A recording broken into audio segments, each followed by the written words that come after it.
big one. Good for this kid. Good for this kid. See, this is a guy I thought they could potentially lose. Because you're going to get to a point like, I mean, you look at the guys they paid here, right? And they were all veteran guys. And like Bill always liked the veteran guy. And when they first drafted this kid, you saw the flashes from him, but he wasn't getting the reps. Yeah. You know what I mean? And he became sort of a spot guy. It's like a pass. To me, it's like, he's like Vince Wilfork. You don't take him off the field first 3 downs. Just get him more reps. And he came on at the end of last year, and I do think it's totally helped. The knee was good. The hips were good. This guy's an animal. He's hard to block one-on-one. He really is. You look at guys in the league, Quinnen Williams, I always talk about him. You got to double him. You have to double him every time. He's like that when he's right.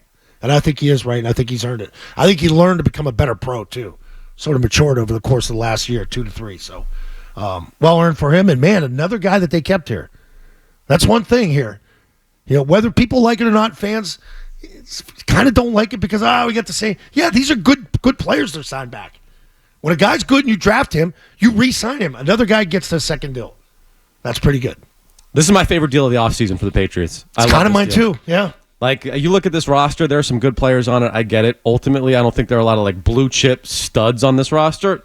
Like Henry, they had to do Henry, but he's not getting as much as last time. Bourne's contract looked a lot more until you heard about it. And you always got to figure out what's the guarantee. $41 million guaranteed, that's a big number. This, to me, is one of the biggest signing of the offseason. One of the few guys on the roster that, bigger when than they Duggar. hit their ceiling, it's an elite-level talent at that position. Bigger than Duggar, because they kind of nailed the market on Duggar for what they were offering in December. What was it, increase of what, $1 million or $500,000? This is a big deal. It's a good one. I'm glad they got him. Yeah, and it's not a market-setting deal or anything like that. No, but for that type of player, this is a really good deal for him. Yeah, it's great. Yep. I'm glad they're keeping him. He's one of their good players. It wouldn't have made sense to spend all that money on Duggar and then not sign Christian Barmore. Right. Yeah. Right? I mean, you pay Jennings, you pay Uche, you bring these guys back. How do you not bring this guy back? Or want to extend him and keep him here for a long time?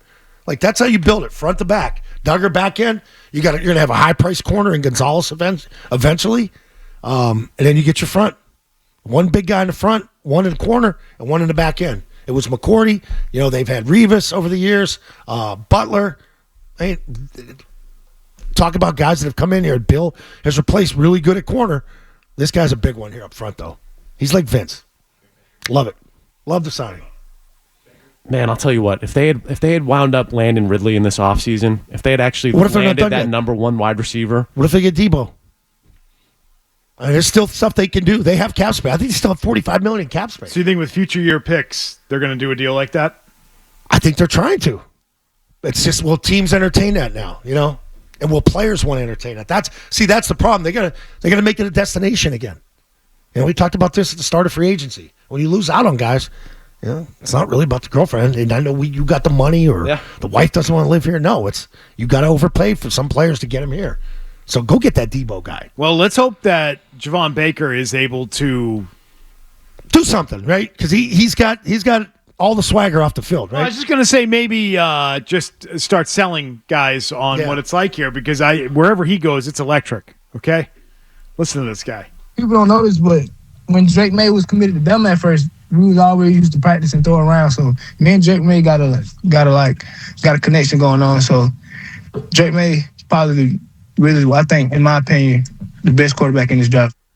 Okay. Got that done. Good start. Check. Well, that's better than being like, hey, he was my number 4 on my big board, yeah. Yeah, Baker had him as the best guy, best quarterback in the draft. That's the start. How does he think of his own game? Oh, well, I mean, just ask him. Just come to the home stadium and bring out popcorn. That's all I can tell y'all. Bring your popcorn. I make people in wheelchairs stand up. Bring your popcorn. As Stacy's head explodes. that's on the team one. Oh, man. Hey, I love crazy. You know me. I love some guys that are – you need a little crazy, as I say, in the positions. I don't want too much structure. I don't want the robot. And there's 2 positions in the game, cornerback and wide receiver, that I don't want to – diva is a weird word, but you got to believe in your game. A little swagger. You got to be cocky. You got to want the ball. You got to want to cover guys man on man, just like Ty Law. You got to have it. This guy's got the Ty Law stuff, it sounds like. You like his Instagram video? Loved it. Yeah. Loved it. Watching some more. Oh, he high points the ball, too. Tells the entire league, took too effing long for you guys to draft me. What y'all waiting on? Yep. Camp is going to be fun. Camp is going to be fun. Too late, but okay. All right, then. I don't know if any of these guys can play, but from a personality standpoint, they crushed it in this draft. Oh, sure like did. Drake May, Baker, all these guys. Yeah, they're a fun team again. I can tell you that. Barmore bring out his press conference in Miami after it was a rookie. Like, Jesus, this guy's a beast.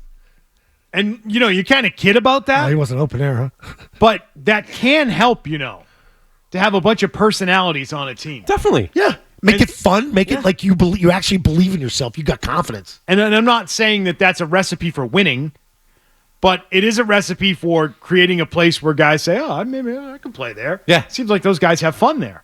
And you might say, again, that's overrated. Who cares about fun? You ultimately should care most about winning. True, but as we know from some of the best winners in the history of this team and in the history of the league, Brady, Gronkowski, those guys actually do enjoy having fun playing the sport. They do. Rob Gronkowski especially quit football because he didn't want to do it for Bill Belichick anymore. Even Welker. Yeah. Like to have a good time. Poke fun at guys.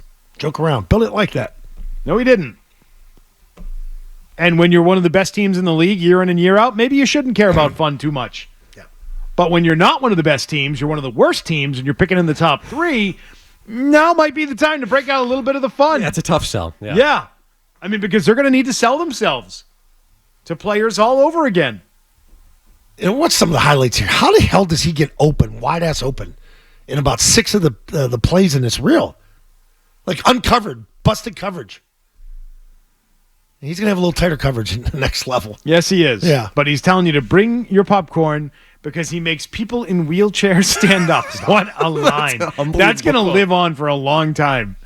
Right? If he turns into being a player, it's like, yeah, he got drafted. He told us that he makes people in wheelchairs stand up. I think he was trying to make a point. I don't think he'll do that again. But What do you mean? Come on.